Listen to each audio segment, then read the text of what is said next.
Hello, very good morning, my dear student. Today I am teaching you in business studies subject. Your second chapter is continue here. Page number 89. Memorandum of Association. What is this?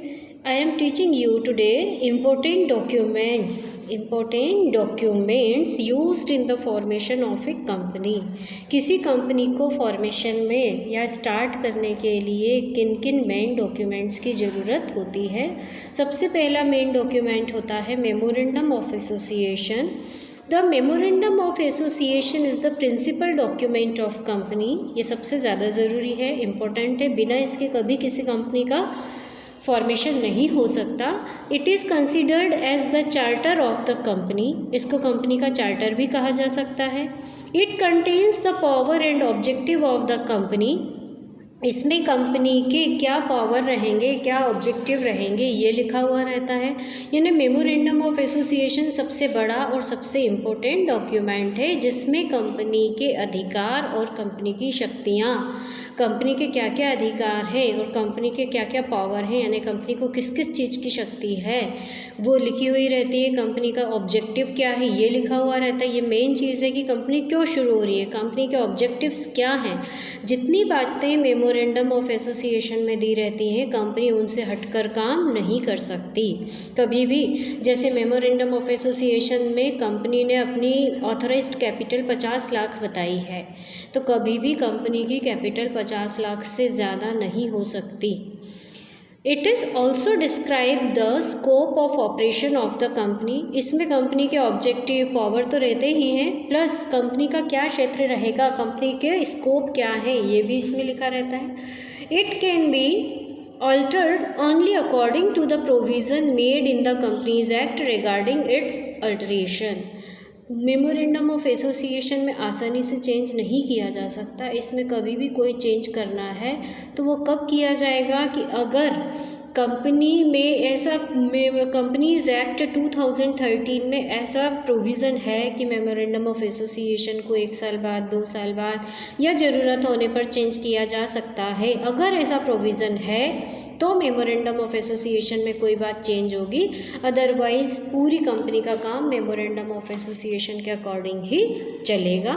Memorandum of association provides information to outsiders such as creditors, supplier etcetera.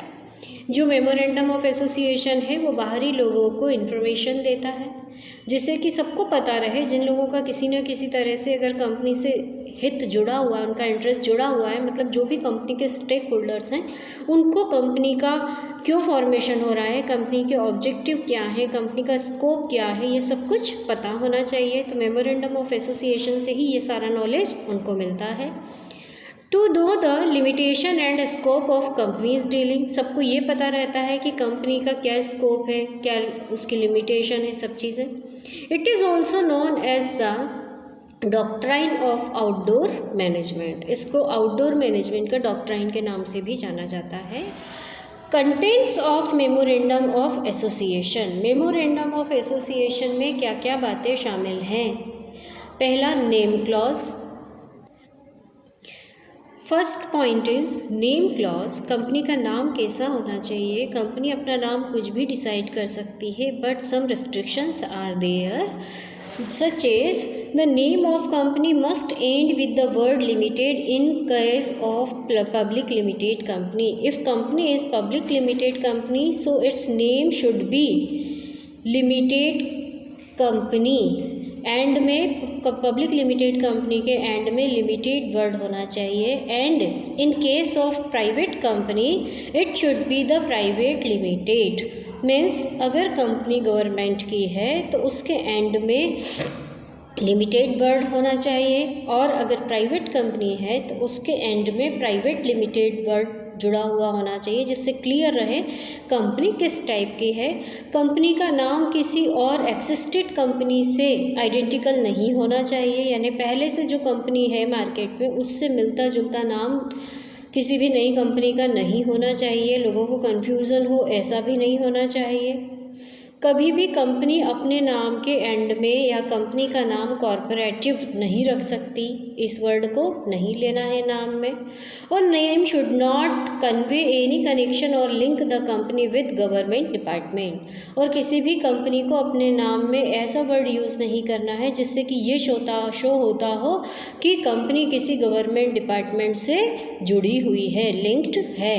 यानी ध्यान रखना है company का नाम कैसा हो।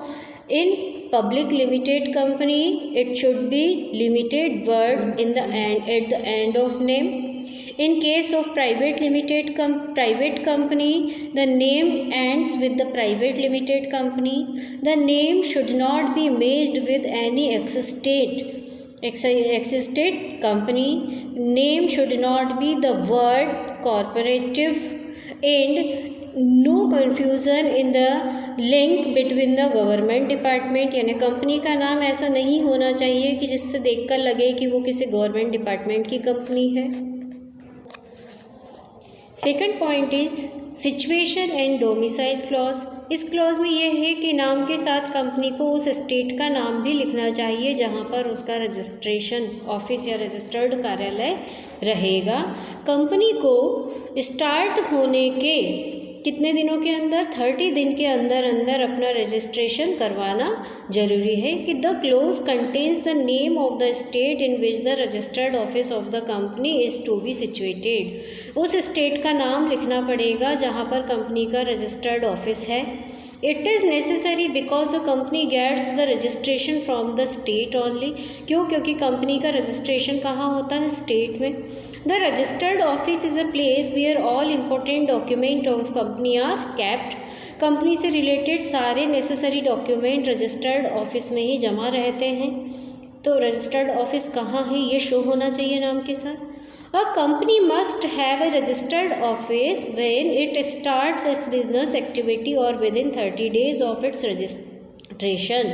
Company के start होने के बाद 30 दिन के अंदर अंदर ये सारे मेन डॉक्यूमेंट कंपनी को रजिस्टर्ड ऑफिस में जमा करवाने रहेंगे।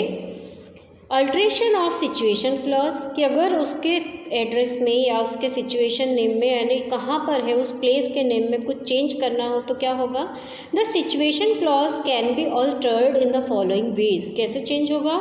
by passing a special resolution and by obtaining sanction of the registrars of both the state if the office is to be shifted from one state to another state। कि अगर आपका registration office एक state से दूसरी state में जा रहा है, अब आपने बिजनेस एक स्टेट को छोड़कर दूसरी स्टेट में शुरू कर लिया है, तो वहाँ के रजिस्ट्रार ऑफिस में जाकर आपको रजिस्ट्रेशन करवाना पड़ेगा। तो दोनों ही रजिस्ट्रार ऑफिसर इसके लिए रेडी होंगे, दोनों को इन्फॉर्मेशन होगी, तभी आप नाम चेंज कर सकते हो।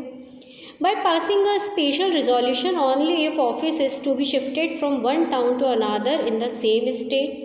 कि अगर एक ही स्टेट में, एक शहर से दूसरे शहर में आपको अपना ऑफिस चेंज करना है तो एक रिजोल्यूशन पास करने के बाद भी चेंज हो सकता है। By passing an ordinary resolution in office is to be shifted from one locality to another within the same town। अगर सेम टाउन में भी अगर एक जगह से दूसरी जगह शिफ्ट होना है तो भी आपको रिजोल्यूशन पास करवाना पड़ेगा। Objects clause,